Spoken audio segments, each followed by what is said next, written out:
गुरुर्ब्रह्मा गुरुर्विष्णू गुरुर्देवो महेश्वरः गुरु साक्षात परब्रह्म तस्मै श्री गुरवे नमः. तस्मै श्री गुरवे नमः. नमस्कार. गेल्या वेळेस आपण 18व्या अध्यायाच्या 1200व्या ओवीपर्यंत पोहोचलो होतो. त्याच्या पलीकडे आता सुरू करणार आहे आपण आज.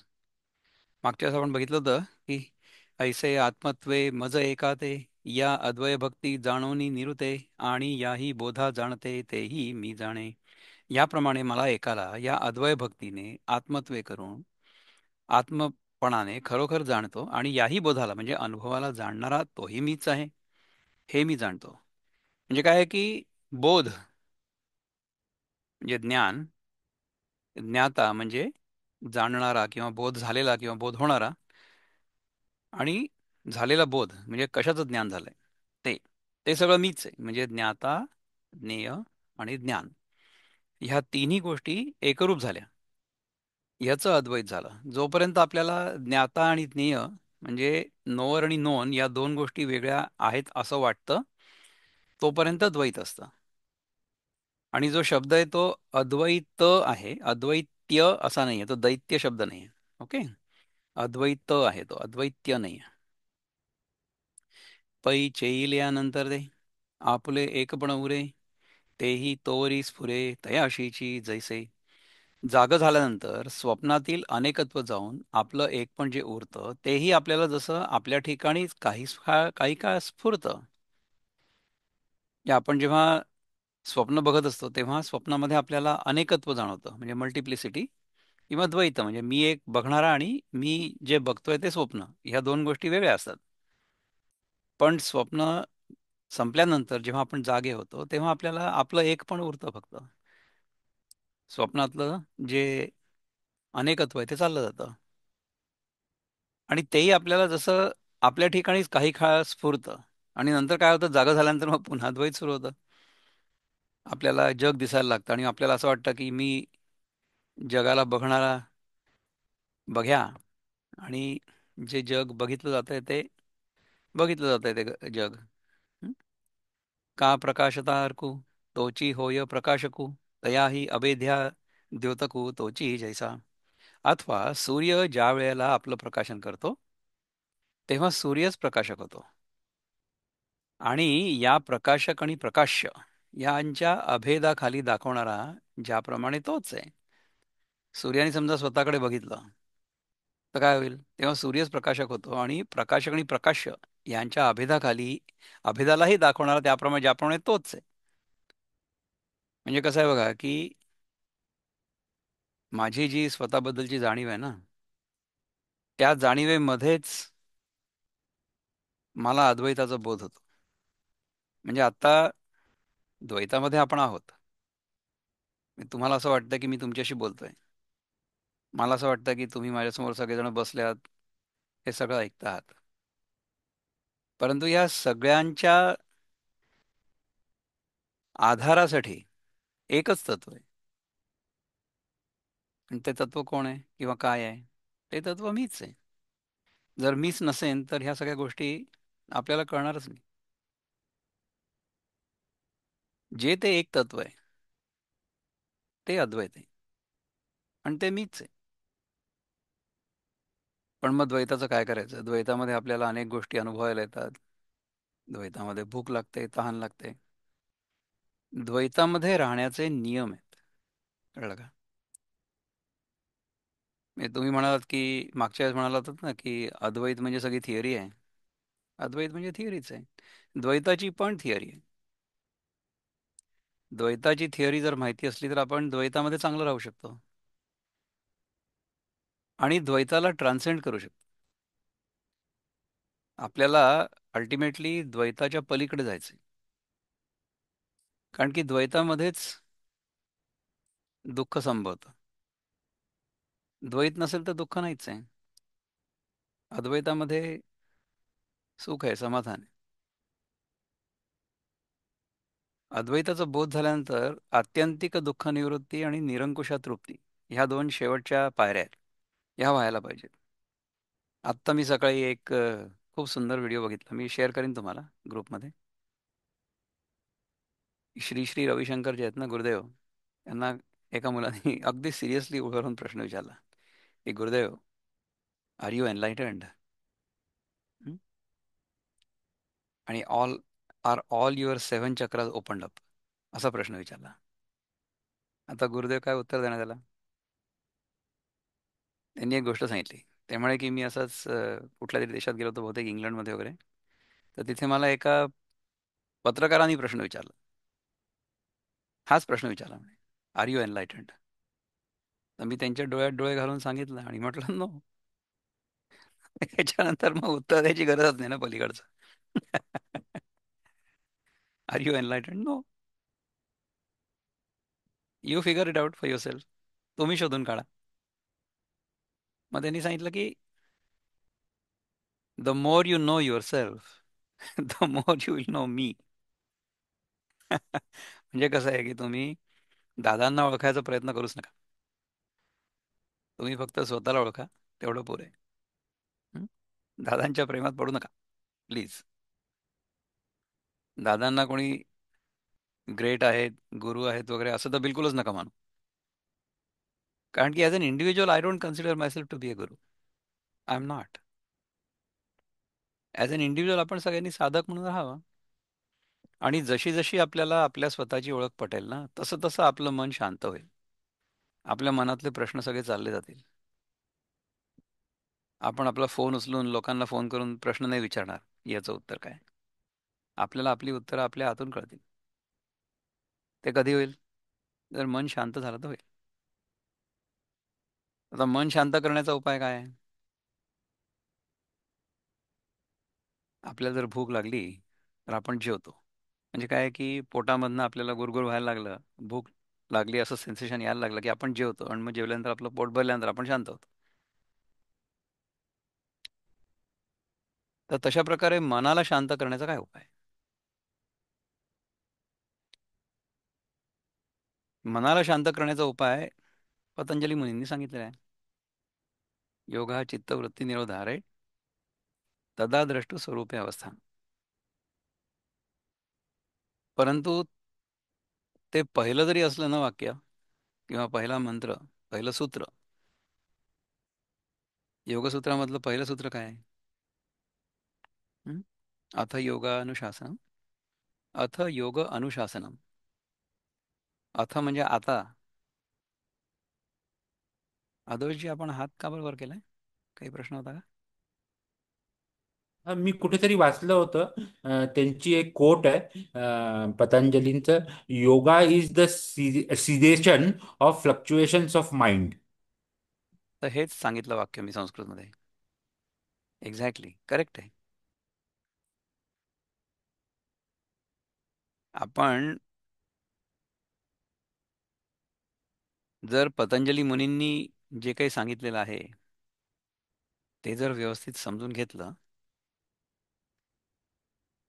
तर त्याचा परिणाम काय होतो? योग हा चित्तवृत्ती निरोधा. पहिले काय सांगितलं की योगानुशासन, म्हणजे आता तुम्हाला मी योगाचं जे अनुशासन आहे त्याच्याबद्दल सांगतो. आता म्हणजे काय? सरते शेवटी. म्हणजे कसं की आतापर्यंत आपण अनेक गोष्टी करून बघितल्या. म्हणजे काय की खूप धक्के खाल्ले आतापर्यंत. म्हणजे कसं होतं बघा की एखाद्या मनुष्याला एखादा रोग झालेला असेल ना, तर मग तो एका डॉक्टरकडून दुसऱ्या डॉक्टरकडे जातो, दुसऱ्या डॉक्टरकडून तिसऱ्या डॉक्टरकडे जातो. आणि सगळ्या डॉक्टरांकडनं त्याला खूप मोठी बिलं मिळतात, धक्के मिळतात. आणि मग शेवटी तो अशा डॉक्टरकडे जातो की जो डॉक्टर त्याला ऍक्च्युली बरा करतो.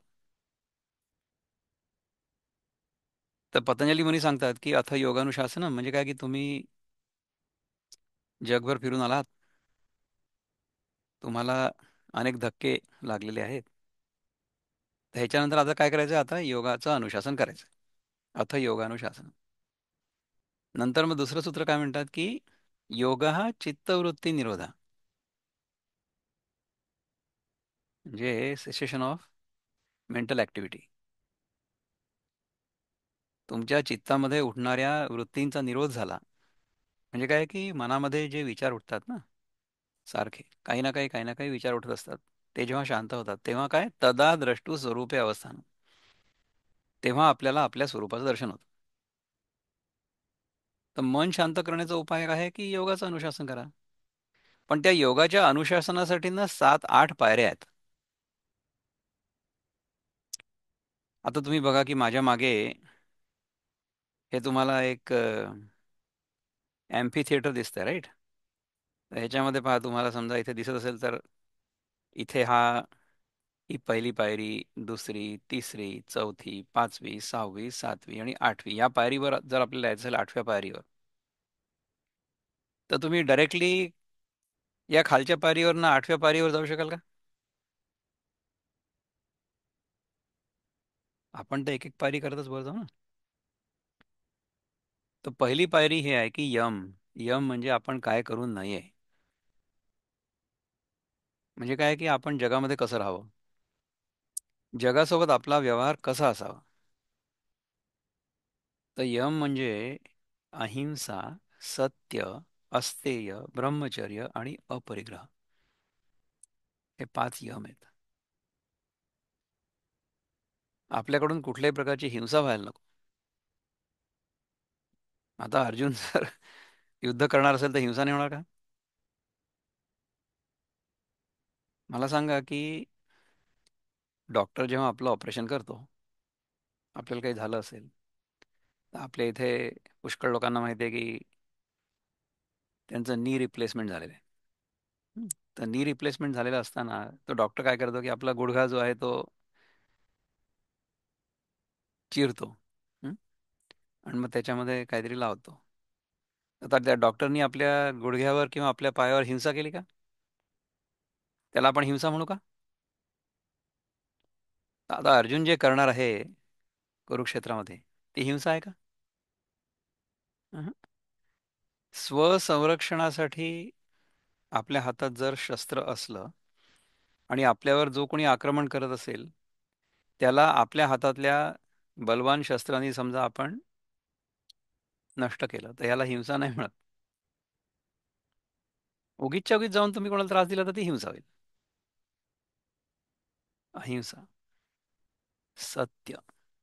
सत्य म्हणजे you have to be truthful to yourself आणि as well as to others. Don't put on masks. Don't put on appearances. सत्य. अस्तेय. आपली गोष्ट जी नाही आहे त्याच्यावर डोळा नका ठेवू. अस्तेय. Don't steal anything. ब्रह्मचर्य. अदोष आपला हात वर आहे का बरं? कळत नाही का जे आता होत आहे ते? दादा, इज म्हणून इट ते अनक्लिअर? आपल्या सगळे कोणची देवांच्या फोटोमध्ये दत्ताचं मला माहिती नाही, पण बाकी सगळ्या देवांच्या फोटोमध्ये अस्त्र हे असतं. त्याचं तेच रिझन आहे का? शस्त्र आणि अस्त्र जे आहे ना, ते देवतांच्या हातामध्ये याच्यासाठी असतं की आपली रक्षा करता यावी म्हणून. आपण समजा काही प्रश्न असले ना, तर आपण ते मनात ठेवू थोडेसे. आणि जेव्हा मी थोडंसं थांबेन आणि मग सांगेन की आता आपल्याला जर काही विचार व्यक्त करायचे असतील किंवा प्रश्न विचारायचे असतील, तेव्हा आपण विचारू शकता. तर तेव्हा आपण जर घेतले ना, तर मग काय होईल की लिंक मेंटेन राहील. नाही तर मग मध्येच इंटरप्ट होतं, त्याच्यामुळे मग जो विचार असतो तो इंटरप्ट होतो. तरी आपण तो कंटिन्यू करू. अहिंसा, सत्य, अस्तेय, ब्रह्मचर्य म्हणजे ब्रह्माच्या दिशेने वाटचाल. ती करत असताना बाकीच्या गोष्टी सगळ्या ड्रॉप ऑफ होतील, त्याला म्हणतात ब्रह्मचर्य. आणि अपरिग्रह म्हणजे उगीचच्या उगीच वस्तू जमा करून नाही ठेवायच्या आपल्या आजूबाजूला. व्यक्ती पण जमा करून नाही ठेवायच्या. आपले सगळ्यांचे संबंध चांगले असावेत. सगळ्यांचे संबंध आपल्याशी चांगले असावेत. We should give everybody their own space. If we send a message to somebody आणि we don't get any response, let them have their own space. We should only engage with the people to the extent they are comfortable engaging with us, and then let go. अपरिग्रह. नंतर 5 नियम आहेत. हं? शौच. रोज आंघोळ तर करा. दिवसातनं 2 वेळा करा वाटल्यास. परंतु मन देखील स्वच्छ ठेवा. शरीर तर स्वच्छ ठेवा, मनही स्वच्छ ठेवा. संतोष, समाधान, कंटेंटमेंट, तप. तप. तप म्हणजे आपण जे काही शिकतो ना, किंवा आपल्याला ज्या चांगल्या गोष्टी माहिती आहेत त्या कन्सिस्टंटली करायच्या. स्वाध्याय. स्वाध्याय म्हणजे स्टडी ऑफ द सेल्फ. आपल्या स्वतःची ओळख आपल्याला पटण्यासाठी आपल्याला जे काही करायची गरज आहे ते स्वाध्याय. आणि ईश्वर प्रणिधान. ईश्वर प्रणिधान म्हणजे हे सगळं जग काही नियमानुसार चालतं. आपले लोक सांगतात की हे ईश्वर याचा नियामक आहे. तर त्या नियमांविषयी आदरभाव आणि शरणागती. जर आपल्याला भूक लागली असेल तर आपण जेवायला पाहिजे. पण जेव्हा पोट भरेल तेव्हा थांबायला पण पाहिजे. हे यम आणि नियम जर आपण केले ना, तर त्याच्यानंतर मग आसन. शांतपणे एका जागी बसता आलं पाहिजे. जर शरीर शांत ठेवता आलं, आपल्याला पद्मासनात बसून जर अडचण होत असेल शांत ठेवायला शरीर, तर शवासनात ठेवा. शांतता राहा. आसन. कशा करताय आसन? कारण की कुठल्याही आसनामध्ये जेव्हा आपण स्थिर असतो, सुखी असतो, जेव्हा आपलं सुख स्थिर असतं, तेव्हा आपण त्याच्या पलीकडच्या पायऱ्या चढू शकतो. आसन. त्यानंतर प्राणायाम. Regulation of energies in our body. प्राणायाम. त्याच्यानंतर धारणा, ध्यान, समाधी. त्याच्या आधी एक मधली जी आहे ना, आता सांगितलं की यम, नियम, आसन, प्राणायाम. नंतर धारणा, ध्यान, समाधी ह्या तीन शेवटच्या पायऱ्या आहेत. पहिल्या मी चार सांगितल्या तुम्हाला. आणि मधली एक कुठली आहे? त्याला म्हणतात प्रत्याहार. प्रत्याहार म्हणजे प्रति आहार. याचा अर्थ की आपल्याला ज्या गोष्टीची गरज नाही आहे ती गोष्ट ग्रहणच नाही करायची. प्रति आहार. ज्या गोष्टीची गरज नाही आहे त्या गोष्टीची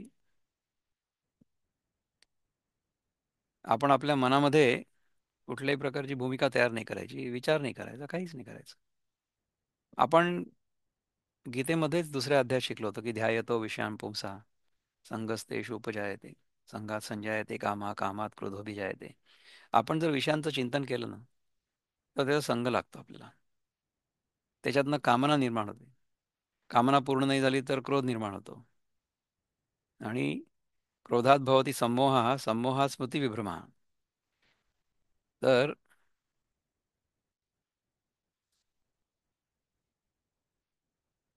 आपण जे काही शिकलो असू त्याच्यामध्ये भ्रम निर्माण होतो.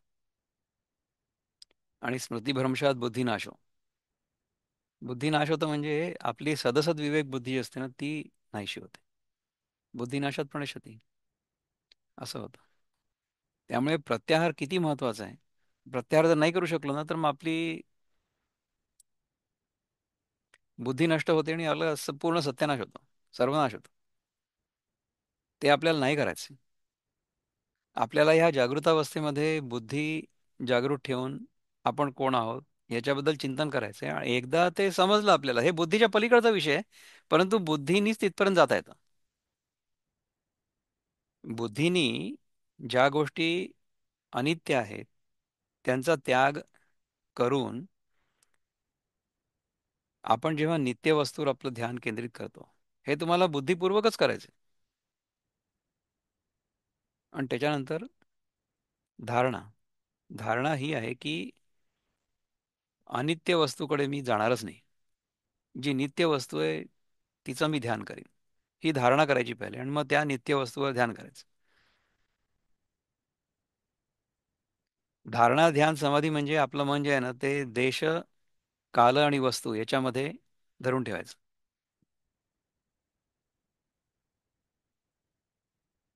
धारणा म्हणजे देशामध्ये मनाला कोंडून ठेवायचं, एका देशामध्ये. ध्यान म्हणजे एका वस्तूवर ध्यान केंद्रित करायचं. आणि समाधी म्हणजे पुष्कळ काळापर्यंत ते ध्यान ठेवायचं. याला म्हणतात धारणा, ध्यान, समाधी. सो एकाच वस्तूवर समजा आपण खूप वेळेपर्यंत ध्यान केंद्रित केलं, एका जागी बसून, बाकी सगळ्या गोष्टी सोडून. ती गोष्ट काय आहे की ज्याच्यावर आपण ध्यान केंद्रित करायला पाहिजे? ती मी स्वतःच आहे. आतापर्यंत आपण हे सगळं जे शिकलेलं आहे ना, की स्वतः स्वतःचा बोध घ्यायचा आहे. म्हणजे आतापर्यंत आपल्या मनाचा आरसा जो बाहेर आहे त्याला उलटा करायचा आहे. म्हणजे आपलं जे लक्ष आतापर्यंत बाहेरच्या विषयांवर होतं ते बाहेरच्या विषयांवरून काढून आपल्यावर आणायचं. यम, नियम, आसन, प्राणायाम, प्रत्याहार, धारणा, ध्यान, समाधी, ह्या 8 गोष्टी जर आपण कन्सिस्टंटली केल्या प्रयत्नपूर्वक, आणि त्याच्यामध्ये जर आपल्याला समाधान असलं, तर आपल्याला आपल्या स्वरूपाचं दर्शन होईल, असं पतंजली मुनींनी सांगितलं. योगा चित्तवृत्ती निरोध. मनावर नियंत्रण करण्यासाठी योग ही एक जीवन पद्धती आहे. त्यांनी मनावर नियंत्रण होतं. तर जर आपल्याला भूक लागली असेल तर आपण जेवा. आदोष, आपला हात पुन्हा एकदा वर आहे. समाधी ही फायनल स्टेज आहे का? हो, आत्तापर्यंत मी तेच सांगितलं होतं. आता थोडंसं you are away from your computer, so that's why you probably missed it. So if you want to continue to focus on this and learn, I think that will be great. So why don't you do that. Let's do it now. Okay. आणि आता आपण ह्याच्या पलीकडचा जो विचार आहे तो पूर्ण होईपर्यंत वी विल सिट स्टिल. आतापर्यंत आपण हेच चिंतन केलं की आपल्या मनामध्ये जे सारखे विचार येत असतात, तुमचे जे गुरुजी आहेत ना, ते गुरुजी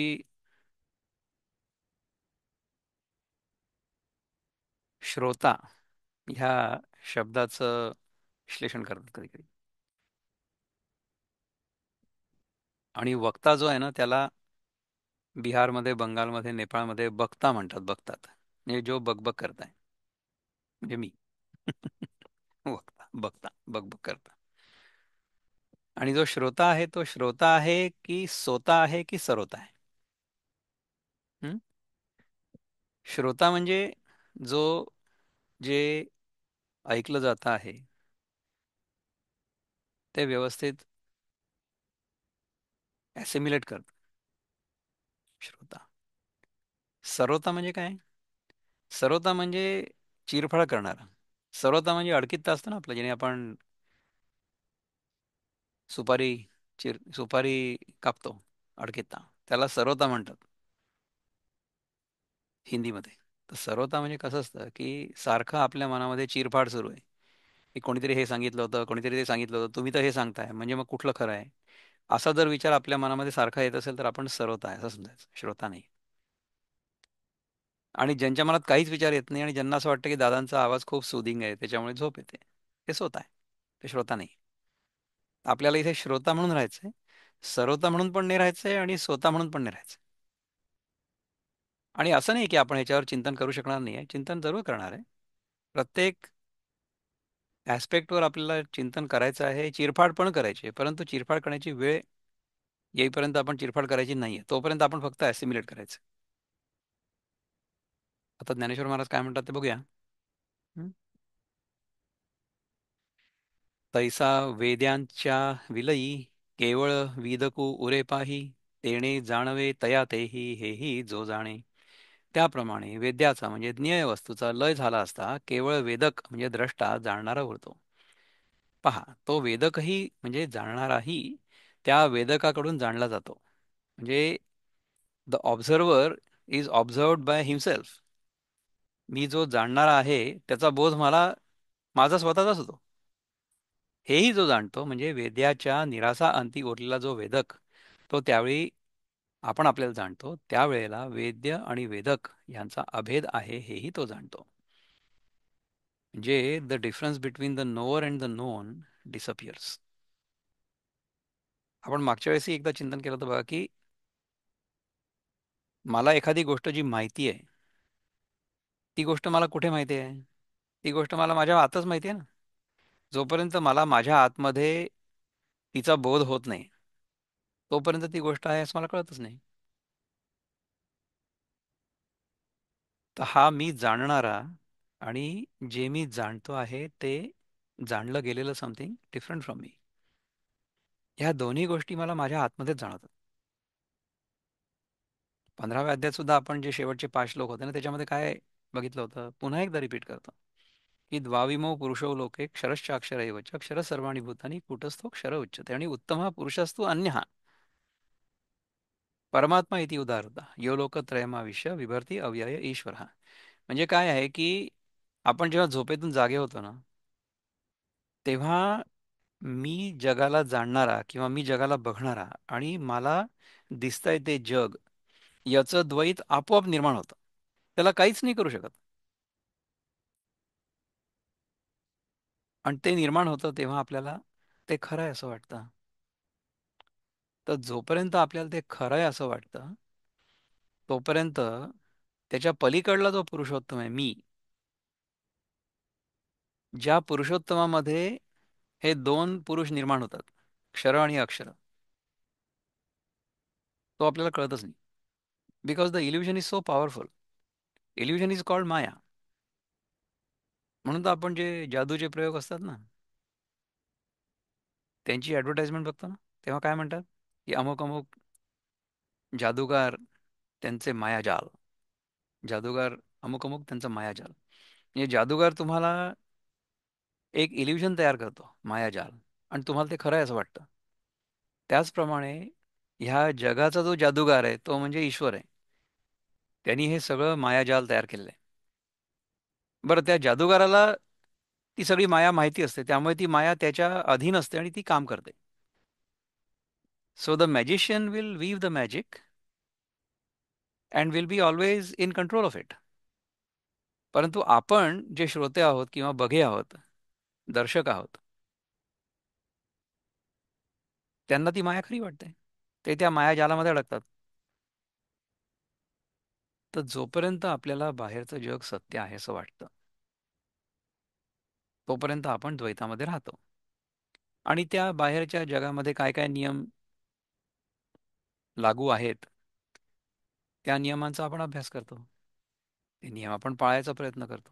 त्यामुळे बाहेरच्या जगामध्ये, द्वैताच्या जगामध्ये आपण चांगले राहू शकतो. समीरजी, आपण आपला व्हिडिओ आता सुरू केला. काय? सॉरी फॉर इंटर पण एक महत्वाचं ऑब्झर्वेशन आहे. काय? भागवत गीता हे त्याचा जे उद्देश आहे ते कोणासाठी आहे? इंडिव्हिज्युअलसाठी आहे का समाजासाठी आहे? म्हणजे एकत्रित समाज एकूण. आता आपण बघाल की जपानमध्ये, सिंगापूर, हाँगकाँग किंवा बाकी सगळ्या याच्यामध्ये पद्धतशीर, शिस्तपणे सगळं नीटनेटकं छान वगैरे सगळं प्रयत्न करतात निदान. अगदी चकाचक आहे असं असेल नसेल वेगळा भाग. मग असं मग आपल्या स्वतःच्याच उद्धारासाठी गीता चा उद्देश आहे, गीता रहस्य आहे, गीताचा मेसेज आहे की समाज कसं आहे, तुम्ही आपलं धर्मावरती चाला आणि मग मोक्ष प्राप्तीकडे वळा मग तुम्ही. पण मग समाजाचं काय होणार मग? आता तुम्ही तर म्हणता त्याच्यासाठी ते बघा, ठीक आहे, की आपण काही त्याच्यासाठी मग समाजाला गीता रहस्य सुधारू वाचा. नाही शकत. समाजामध्ये जर सगळं चांगलं राहावं असं वाटत असेल, समाजामध्ये आपण जेव्हा राहतो तेव्हा आपल्याला कर्मयोग करणं आवश्यक आहे. म्हणजे द्वैतामध्ये आपल्याला काही ना काहीतरी समाजाच्या उपयोगाला येईल असं कर्म करणं आवश्यक आहे. अशा प्रकारची शिकवण आणि अशा प्रकारची जीवन पद्धती आपल्या इथे होती. परंतु गेल्या 1000-1500 वर्षामध्ये याच्यावर इतकी आक्रमण झाली. हा. आणि सो देशावर आक्रमण सोडून द्या, परंतु मनावर आक्रमण जे आहे ना, तेच तर त्याच्यामध्ये म्हणजे. त्याच्यामुळे काय झालं, की आपला जो आपल्याबद्दलचा, स्वतःबद्दलचा बोध होता, म्हणजे आत्मबोध, आणि शत्रुबोध, म्हणजे आपल्यावर जे आक्रमण होत आहे ते कशा प्रकारचं होत आहे, या दोन्ही गोष्टींमध्ये स्पष्टता नव्हती. आता आता थोडीशी स्पष्टता यायला लागली आहे, की हा. आपल्या समाजावर जे संकट आहे ते कशाचं संकट आहे. आपण जो शत्रुबोध आहे तो जरा जास्त चांगला समजायला लागलो आहोत. तर हम्म. हे जे आक्रमण होत आहे ना, ते आक्रमण अनेक बाजूंनी होतं. आक्रमण आपल्यावर. आणि ते इतर देशामध्ये नाही होत, पण या देशामध्ये, या देशाच्या लोक पॉप्युलेशन वरती भयानक पद्धतीने होत आहे. हा नाही नाही, त्यामुळे आपल्या ते ह्याच्यावर का परत सांगतो ना, सी अद्वैत हा आहे हा ते हे जे आक्रमण आहे ना समीर. भांबावून जातो माणूस असा. हो हो, नाही आक्रमण जे आहे ते या देशावरच का बरं होतं? कारण की या तेच ना. देशामध्ये जे आहे ते इतर कुठल्याही देशामध्ये नाही. नाही, हा तेच. ठीक आहे ना. तर आणि या देशामध्ये काय आहे? तर ह्या देशामध्ये या देशाची आध्यात्मिक शक्ती आहे. आणि ही जी आध्यात्मिक शक्ती आहे हिच्यामुळेच व्यक्ती, समाज, राष्ट्र, पर्यावरण आणि हे सगळं जग, ह्या सगळ्यांमध्ये शांती राहू शकते. हे रहस्य आहे. नाही, तुम्हीच विचार करा, इथून गेलेले इंडियन जे आहेत तुमच्या आजूबाजूचे, तुम्ही पण स्वतः पेन्सिल्वानिया आणि अमेरिका वगैरे वगैरे, इथले लोक काय आता काय ड्रग्ज घेतात किंवा डिस्कोमध्ये जातात किंवा पबमध्ये जातात, किंवा काय जे काय चांगल्या गोष्टी नाही आहेत त्या करतात, असं तर नाहीये. इथं पण आपण आपलीच जीवनशैली पद्धती वावरतो, आणि हेही नाही पण तर त्यांना आवडत नाही की, नाही, तर आपली ही जी म्हणजे जीवनशैली आहे ही जीवनशैली आपण इतक्या चांगल्या पद्धतीने आचरायला पाहिजे की तुम्हाला बघून लोकांना प्रेरणा मिळाली पाहिजे. म्हणजे मला खूपदा लोक असं विचारतात की तुम्ही अमेरिकेत राहून सनातन धर्माचं पालन जास्त चांगलं करता, भारतामध्ये हा. एवढं चांगलं करत नाही लोक. आता मी भारतामध्ये होतो तेव्हा पण करत होतो, आणि अमेरिकेत आहे तेव्हा पण करतोय, किंवा कुठे आणखीन जातो तिकडे पण करतोय. असं नाही की सनातन धर्माचं पालन नाही करणार. आदोष, आपला हात पुन्हा एकदा वर आहे. बोला. थोडा डिफिकल्ट प्रश्न विचारायचा आहे.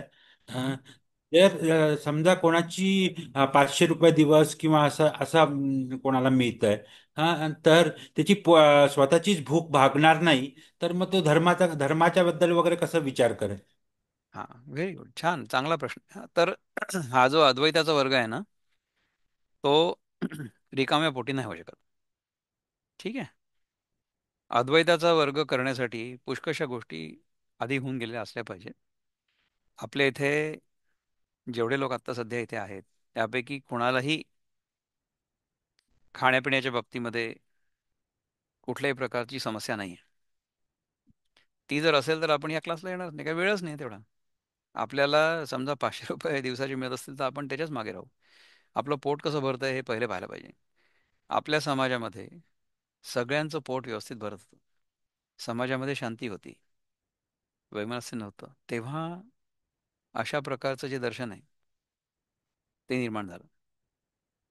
तर ही भारताची आध्यात्मिक जी शक्ती आहे हिला तोडायचा प्रयत्न होत असतो नेहमी. नेहमी होत असतं म्हणजे काय, तो सत्ययुगापासून ते आत्तापर्यंत सुरूच आहे. तुम्हाला मी याच्या आधी पण सांगितलं की सत्ययुगामध्ये हिरण्यकश्यपू, हिरण्याक्ष अशा प्रकारचे राक्षस होते. म्हणजे त्या हिरण्यकश्यपूच्या पोटी प्रल्हाद नावाचा मुलगा जन्माला आला होता. प्रल्हाद तर भक्त होता, तर त्याचे स्वतःचे वडील राक्षस होते, हिरण्यकश्यप. त्याच्यानंतरच्या काळामध्ये, रामाच्या काळामध्ये रावण होते, कुंभकर्ण होते, वाली होते. नंतरच्या काळामध्ये महाभारतामध्ये दुर्योधन, दुःशासन, कंस, चाणूर हे होते. आजकालच्या काळामध्ये आपण सगळे आहोत. तर कुठे काय बदल घडलेला आहे? सगळ्या काळांमध्ये दैवी प्रवृत्ती आणि आसुरी प्रवृत्ती यांचा संघर्ष सुरूच असतो. याला काही नाही करू शकत. तर हा संघर्ष बाहेर जो सुरू आहे त्या संघर्षामध्ये आपण कुणाच्या बाजूने उभे आहोत हे खूप महत्वाचं आहे. तर आपण जर धर्माच्या बाजूने उभे राहत असू तर आपण या जन्मात त्रास जरी भोगला तरी पुढल्या जन्मी आपण चांगले राहू. याच मनस्थितीमध्ये, मानसिकतेमध्ये आपल्या देशातल्या लहान लहान मुलांनी आपलं बलिदान दिलं. एक खुदीराम बोस म्हणून होता, काल त्याची मला असं वाटतं जयंती होती. तर तो तर टीनेजर होता, म्हणजे 18-19 वर्षाचा मुलगा, 16चाही असेल कदाचित. अशा मुलांमध्ये भगतसिंग स्वतः जेव्हा फासावर गेले तेव्हा काय 22-23 वर्षाचे होते. अशा लोकांनी देशासाठी बलिदान का बरं दिलं? विचार करा. आपल्या इथला आजचा जो 22 वर्षाचा मुलगा आहे, 23 वर्षाचा मुलगा आहे, त्याला जर म्हटलं की तुला देशासाठी आता मरायचं मरेल का तो? पण नाही नाही नाही, मला चांगल्या पॅकेजची नोकरी पाहिजे पहिले. सध्या आपण देशासाठी नाही करत आहे, आपण पॅकेजच्या मागे आहोत. पॅकेज वाईट आहे असं मी म्हणत नाही. पॅकेज चांगली गोष्ट आहे. सगळ्यांना सुबत्ता असावी, सगळ्यांना त्यांच्या गरजा पूर्ण व्हाव्यात अशी परिस्थिती असावी. परंतु लोभ नसावा. We should all get what we need, but nobody should be greedy, की मला हे पण पाहिजे, ते पण पाहिजे, ते पण पाहिजे, ते पण पाहिजे. उहुं. लोभ नको. तर लोभ कशामुळे निर्माण होतो? लोभ आसक्तीमुळे निर्माण होतो, इच्छापूर्तीमुळे निर्माण होतो. आपली समजा इच्छा पूर्ण झाली तर आपल्याला ती इच्छा सारखी सारखी पूर्ण व्हावी असं वाटतं, किंवा आणखीन इच्छा पूर्ण व्हाव्या असा लोभ होतो. इच्छा पूर्ण नाही झाल्या तर क्रोध होतो. तर एक संतुलित जीवन असावं, ज्याच्यामध्ये सगळ्यांना सगळ्यांच्या आवश्यकतेपुरतं मिळतंय, परंतु नुसतंच हातावर हात धरून बसून आयतं खाण्याकडे कोणाचा कल नाही. म्हणजे कर्मण्येवाधिकार असते मा फलेषु कदाचन मध्ये नंतर काय सांगतात भगवान, की माते संगोस्त्व कर्मणी, मा ते संगः अस्तु अकर्मणी. असा आहे ना श्लोक. म्हणजे तुम्ही अकर्मणी अवस्थेबद्दल सुद्धा आसक्ती नका ठेवू. Don't become lazy. You should always do something. नेहमी काही ना काही करत राहा. अकर्मणी नका राहू तुम्ही. हातावर हात धरून नका बसू. आपण जर तसे राहिलो तर आपण तर चांगले राहूच. म्हणजे काय, की आपली सारखी हालचाल होत असेल त्यामुळे आपलं शरीर चांगलं राहील.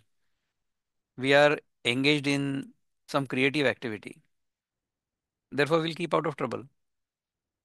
आपण एखाद्या चांगल्या कामामध्ये गुंतलेलो असताना आपलं शरीर चांगलं राहील, मन स्वच्छ राहील, आणि आपला इतर लोकांना त्रास होणार नाही. यम नियम पाळले जातील व्यवस्थित. तर गीतेचं प्रयोजन व्यक्तीचा उद्धार तर आहेच, परंतु त्याच्यासमोर त्याच्यासोबतच समाजाचा देखील उद्धार आहे आणि विश्वाचा देखील उद्धार आहे. तर अशा प्रकारची जी रिच ट्रेडिशन आहे, अशा प्रकारचा जो समग्र विचार आहे, तो विचार ज्यांना जगावर राज्य करायचं आहे त्यांच्या विरुद्ध आहे. आपल्याला जगावर राज्य नाही करायचं, आपल्याला जगामध्ये सगळ्यांना सगळं व्यवस्थित मिळावं अशी इच्छा आहे. आपली एकच संस्कृती अशी आहे की जी म्हणते की वसुधैव कुटुंबकम. हे सगळं विश्व जे आहे, हे सगळं जग जे आहे, हे एका कुटुंबाचा भाग आहे. बाकी सगळ्या संस्कृतींमध्ये किंवा पंथांमध्ये माझाच पंथ चांगला आणि इतर सगळे पंथ नष्ट करण्याच्या योग्यतेचे असा विचार आहे. सनातन धर्म हा एकच धर्म असा आहे की जो खरा धर्म आहे. बाकीचे सगळे पंथ आहेत. हे जर कळलं असेल तर मग आपण प्रत्येक जण तो धर्म आचरण्याच्या मागे राहू ना. तर त्याच्यामध्ये आपल्या सगळ्यांचंच कल्याण आहे. ज्ञानेश्वर महाराज काय म्हणतात बघूया.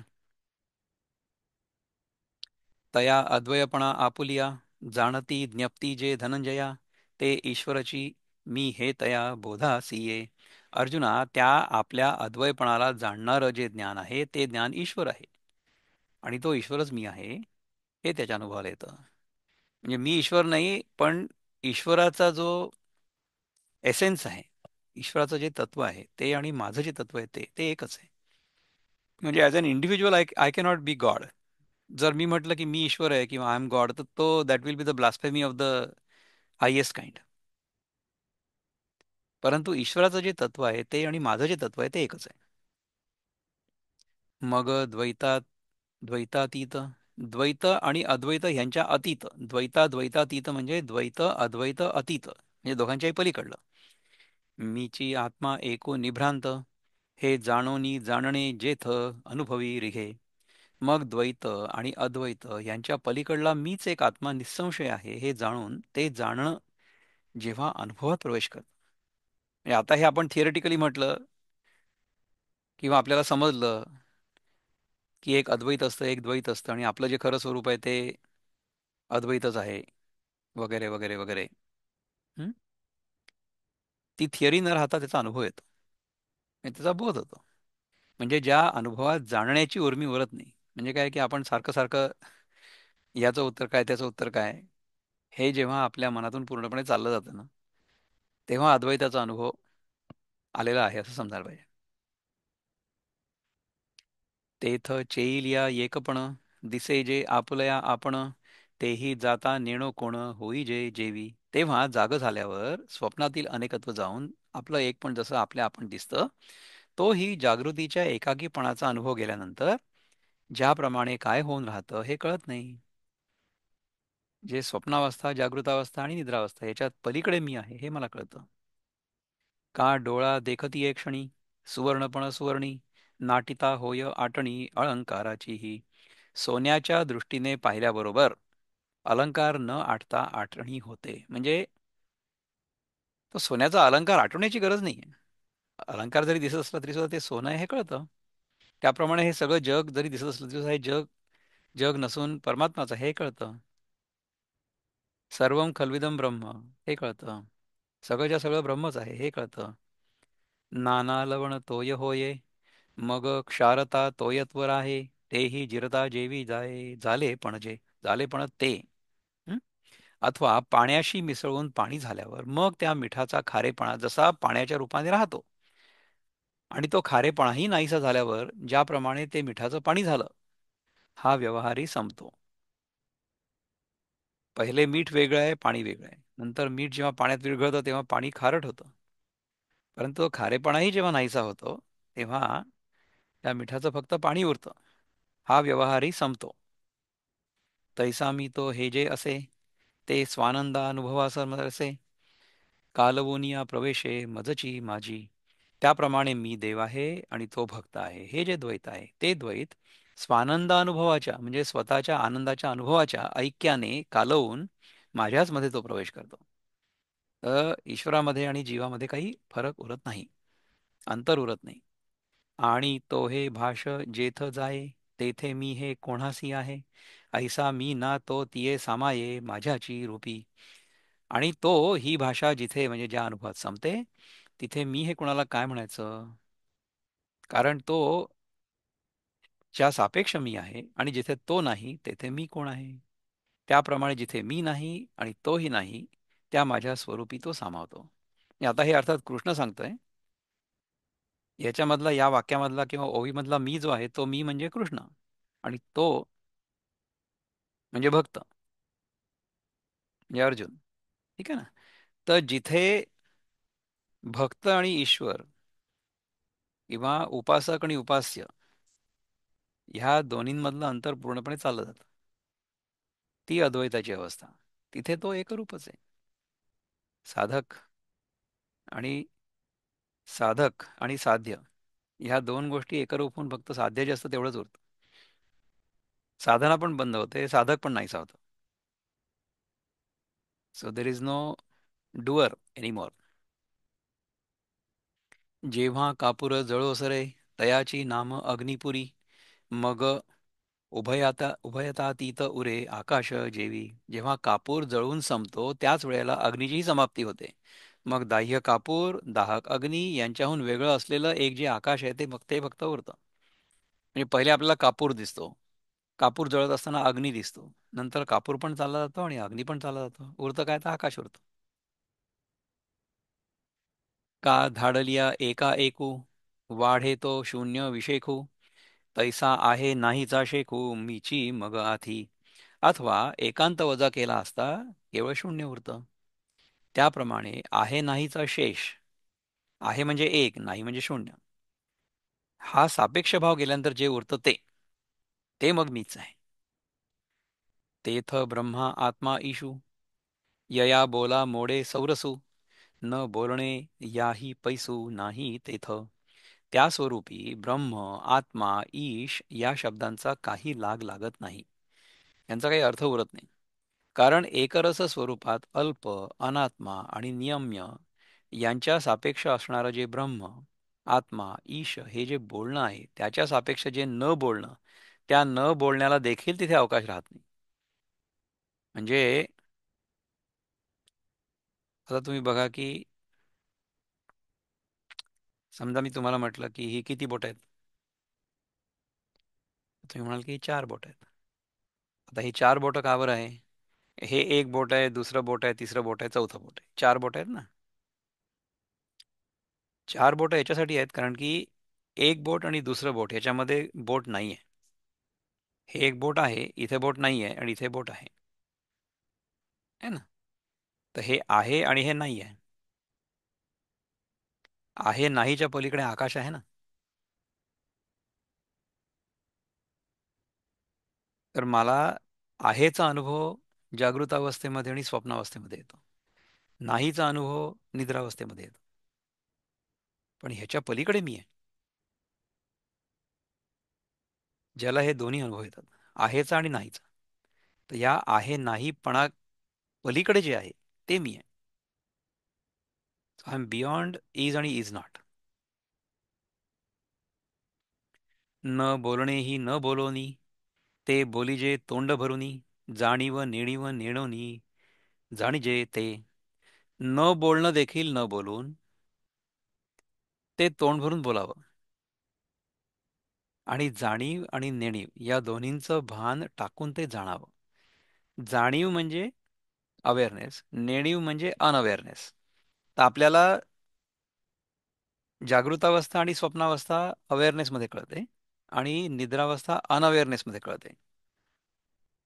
ठीक आहे ना. तर ह्याच्या पलीकडे जे आहे ते मी आहे, ते तत्व मी आहे. तेथ बुधिजे बोधू बोधे, आनंदू घेपे आनंदे, सुखावरी नुसधे सुखची भोगीजे.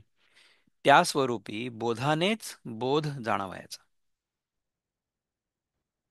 आपल्याला हे सगळं जे आहे ना, हे जागृतावस्थेमध्ये आपल्या बुद्धीने समजून घ्यायचंय, आनंदानेच आनंद घ्यायचा आहे, आणि सुखानेच केवळ सुख भोगायचं. म्हणजे ह्याच्यामध्ये सुख भोगणारा मी आणि मी भोगतोय ते सुख, आनंद भोगणारा मी आणि मी भोगतोय तो आनंद, बोध होणारा मी आणि मला होणारा बोध, ह्या दोन्ही गोष्टी एकरूप होतात. त्याच्यामध्ये काहीही अंतर उरत नाही. तेथ लाभू जोडला लाभा, प्रभा आलिंगिली प्रभा, विस्मयो बुडाला उभा विस्मया माझी. तेथे लाभाला लाभ प्राप्त झाला, प्रभा प्रभेकडून आलिंगिली गेली, आणि आश्चर्यात आश्चर्य बुडालं. ही जी भाषा आहे ना, ही समजावून सांगण्यासाठी आहे. खरं तर आपल्या स्वरूपाचा बोध झालेला असला तर ते शब्दांमध्ये व्यक्त करताच नाही येणार. त्याच्या जितकं जवळ जाण्याचा प्रयत्न करता येईल तितकं ज्ञानेश्वर महाराज करतायत, आपल्याला समजावून सांगतायत. शमू तेथ सामावला, विश्रामू विश्रांती आला, अनुभवू वेडावला अनुभूतीपणे.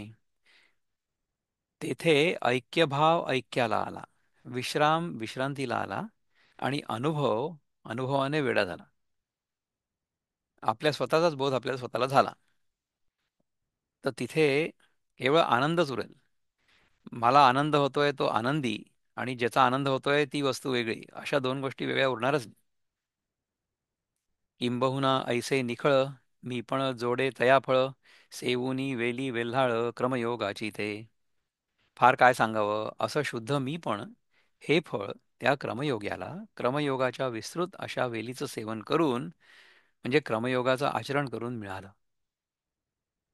पै क्रमयोगिया किरीटी, चक्रवर्तीच्या मुकुटी, मी चिद्रत्न ते साठो वाटी होय तो माझा.